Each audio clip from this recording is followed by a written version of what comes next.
Sila Vice kasi kahit mawalan ng trabaho yan ng 12 araw may pera na yan Paano yung mga staff, yung mga tao ron na umaasa lang sa sweldo na hindi naman ganun katataas? Yun ang kawawa doon.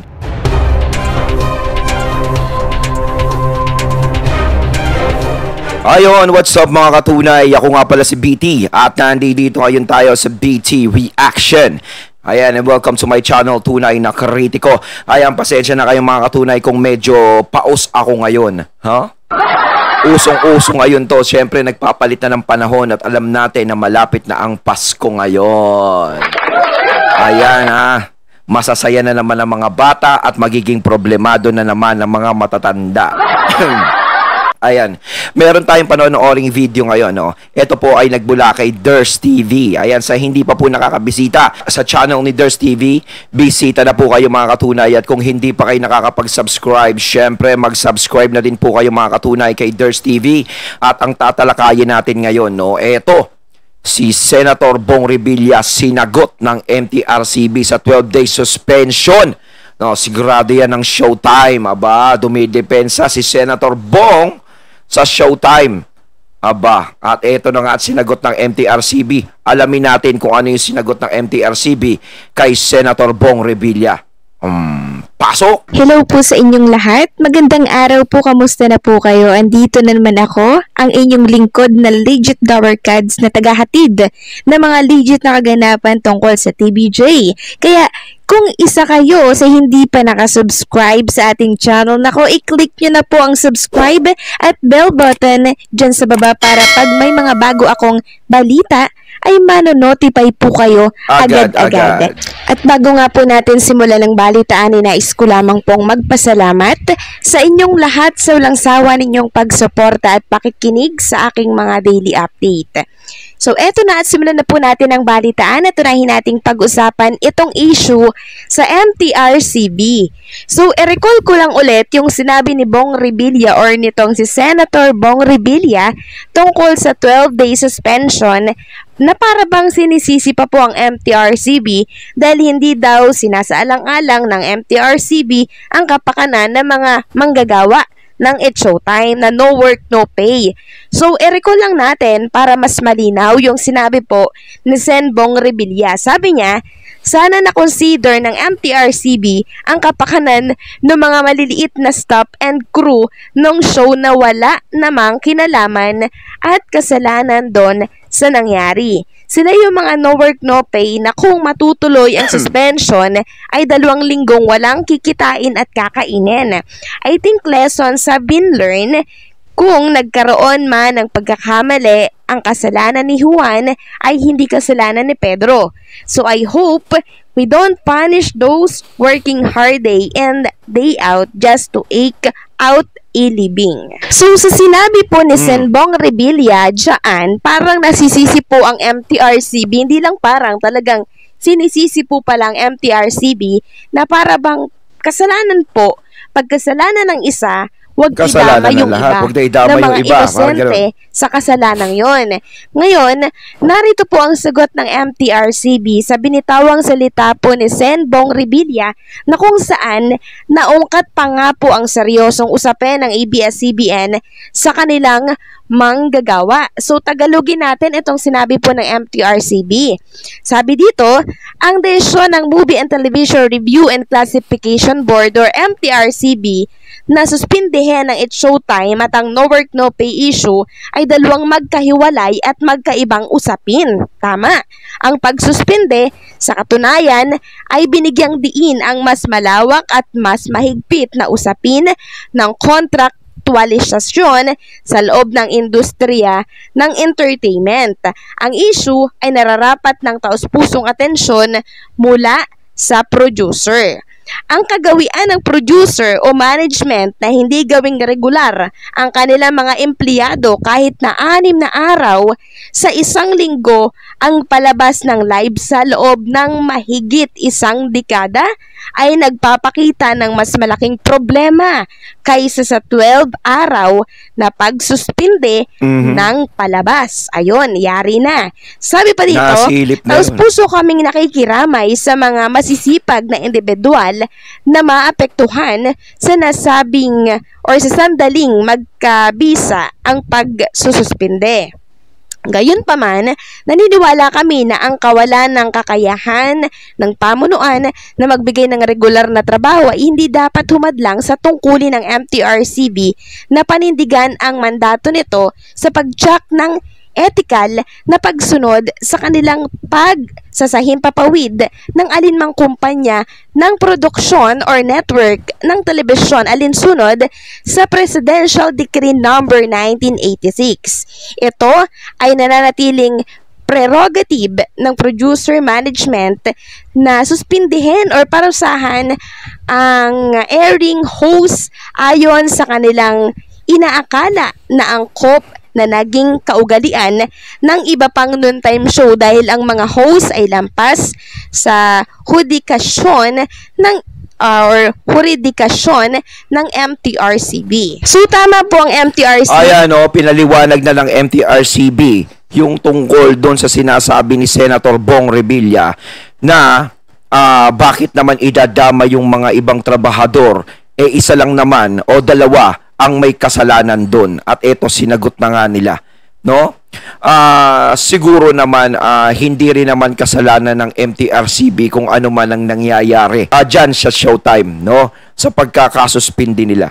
No, marami nga nagsasabi ng mga netizens na didinig natin yan na paulit-ulit din ang nangyayari na ginagawa ng Showtime. Maraming butas na nasisilip sa kanila at hindi rin naman nila tinitignan yon. Kumbaga kung nagagawa man yon simula nung dati pa, dapat is binibigyan na ng babala o sasabihin sana na, huy, wag naman kayong magsasalita ng ganyan o wag kayong gagawa ng kahit na anong aksyon na makikita nila sa atin na magiging butas natin para magkaroon tayo ng problema sa programa. No? Dapat mismong host ang mag-a-adjust dyan. Hindi yung MTRCB mismo ang mag-a-adjust para sa kanila. Sila dapat ang gagawa ng tama, yung mga host na yan. So eto na nga, nadamay na yung mga tao na wala ngang kinalaman, no, na hindi naman dapat. Pero wala naman tayong magagawa kung hindi sumunod sa kung ano ang desisyon na ilalapag ng MTRCB kung meron talagang nilabag ang Showtime na hindi nila dapat ginagawa on national TV. Ginagawa lang naman nila ang trabaho po nila tungkol sa striktong panonood. Trabaho po nila na itama ang mga mali at sitahin kung may nalabag man. Hiwalay ang ginawa ng MTRCB sa sinabi po ni Senator Bong Revilla tungkol sa mga empleyado na no work no pay. Nasisipa po ang MTRCB sa no work no pay. Samantalang dapat nga naman po na producer at kumpanya ang dapat ay nagpapahalaga sa karapatan ng kanilang mga empleyado. Kung tutuusin yung no work no pay na yan, no, parang is napakapangit dahil parang hindi ka naman regular na nagtatrabaho dyan kapag no work no pay. Diba, dapat kahit sabihin mong nasuspinde o hindi naman nila kasalanan yun kasalanan naman ni Vice yun, kasalanan naman ni Iyon yun, hindi naman kami kasali kung sino man pang ibang kasabwat na host dyan, no? Dapat kung magkakaroon ng problema na ganyan, yung producer niyan at yung mga namumuno sa Showtime, sila pa rin ang magga-guide o magsusustento dun sa mga mawawala ng trabaho, no? Kasi nga bilang producer, bilang director o bilang isang mataas, no, sa show na yan, kung merong nagagawa na hindi maganda ang mga host mo, ang mga tauhan mo, dapat unang-una mo na silang sinasabihan na wag mo na sanang ulitin yan, wag mo sanang gawin yan para hindi mapahamak ang programa namin. Kaso nga lang, ang nangyayari is hindi pinapansin na buong akala naman nila ay napapalagpas nung mga nakakaraan. Pero ito nga hindi na napalagpas. Di ba, pasensya na kayo sa boses ko, medyo sumisintonado. Ayan, napapalagpas kasi. Ngayon eto, pumutok ng pumutok. So ang nangyari, madami ang nadamay. Nandoon na nga tayo sa marami talagang mawawala ng trabaho, nakakalungkot talaga yon. Lalo na sa panahon ngayon, kailangan ng mga tao ng trabaho. Pero sana naman, para hindi madamay yung mga tao na matitino, na nagtatrabaho lang, yung mga masisipag dyan sa Showtime na nagtatrabaho lang, na sana is ayusin sa susunod yung mga ipapalabas nila. lalo na yung pagsasalita, no? Lalo na yung mga ginagawa. Ayan na nga at kung magkakaroon sila ng sample. Kasi sila Vice kasi kahit mawalan ng trabaho yan ng 12 araw may pera na yan Paano yung mga staff, yung mga tao ron na umaasa lang sa sweldo na hindi naman ganun katataas? Yun ang kawawa doon.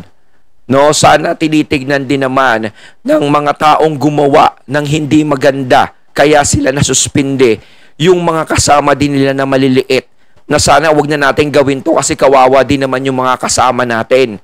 Kung magpapasaya tayo ng tao, gawin natin sa maayos na paraan. Kasi nasa noontime show kayo Nakikita kayo ng mga bata, kahit sino nakakakita sa inyo.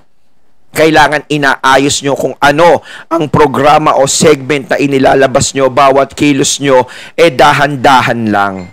Pinag-iisipan nyo maigi bago nyo gawin o sabihin. Itong sinabi po ni Senbong Revilla, hindi na po saklaw ng MTRCB, yung no work, no pay na yan. ABS-CBN na po ang dapat niyang sitahin about dito dahil ito palang ABS-CBN, kahit 6 na araw na pumapasok at nag-e-air itong It's Showtime o yung mga empleyado po nila, hindi pa pala ito regular? Kung tutuusin, isang dekada halos nilang kasama ang mga empleyado po nila. Dapat regular na po yan, di ba? Para ano't ano man po yung mangyari, magkaroon man ng suspend na 12 days, yung mga employee na yan, may sahod pa rin matatanggap mula po sa kanilang kumpanya or dito sa ABS-CBN. Kaya ang sabi ng ilang mga netizen na nagkomento sa isiniwalat ng MTRCB na statement na anti-fair labor daw itong galawan ng ABS-CBN. So kung may dapat man pong sisihin dito sa no work no pay na ito, hindi po ang MTRCB na nagbigay lang ng suspension. Ginagawa lang po nila yung trabaho po nila, 'di ba? Kundi ang dapat nasisihin dito ay yung kumpanya po nila. Yun dapat yung pagtuunan ng pansin ni Senbong Revilla, no? Yun yung dapat niyang sabihan ng ganito. So naungkat patuloy yung maling galawan ng ABS-CBN sa mga employee po nila. Tama nga naman na itong MTRCB ipagtanggol nila yung side nila. Talagang naninindigan sila na ginawa lang po nila yung trabaho nila. Hindi nasakop ng MTRCB yung no work no pay na yan dahil sa kumpanya po ng ABS-CBN ang dapat na may say dito. Sila may pananagutan yan Dapat sila ang mananagot dyan, lalo na sa mga mawawalan ng trabaho. Depende na lang kung talagang ayaw talaga nilang bigyan at papayag yung mga tao na no work, no pay, di nasa sa kanilang problema na yon. Pero dapat talaga yung ganyang problema is kailangan kahit paano tulungan mo yung mga tao mo kasi maraming mawawalan ng trabaho dapat si Vice ang tumulong dyan, no Vice? Marami ka naman pera, no? Malamang hindi naman iindahin ng ipon mo yan. Kung ganyan katatagal yung employee po nila, dapat regular na dapat yan. Ano kaya yung masasabi dito ni Senbong Revilla sa sagot ng MTRCB? Yan ang dapat nating abangan. Since naglabas ng statement ang MTRCB, umani ito ng samot-saring reaksyon mula po sa mga casual netizen. Katulad na lang po na naging komento nitong si Manligues Jason. Sabi niya, Movie and Television Review and Classification Board, Lala Soto, this is so true.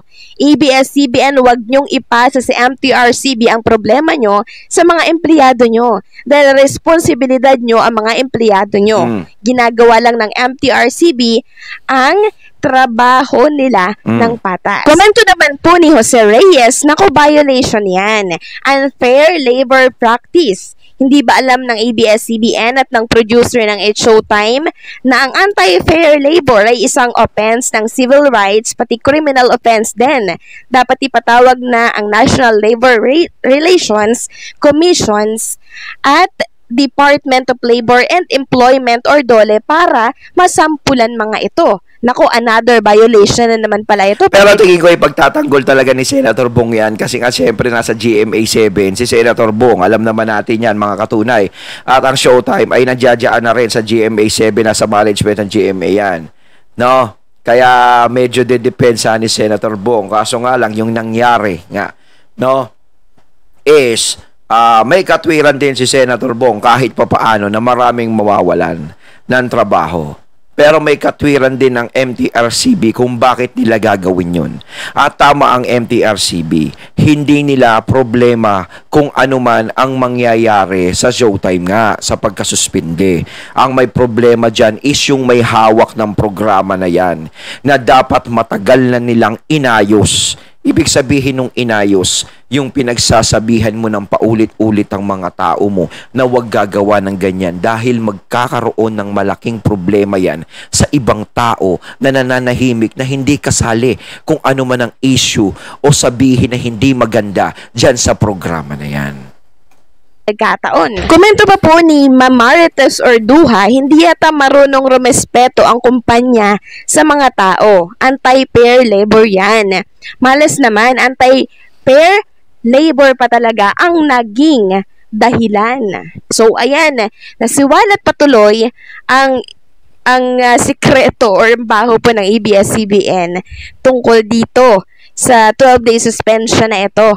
Diba? Ayun, at ating natungayan ang video na nagmula kay Ders TV. Ayan mga katunay, kayo anong masasabi nyo tungkol sa video na ito na ating napanood at binigyan ng reaksyon? Comment lang po kayo mga katunay. So once again, I'm BT and I'm out. Peace.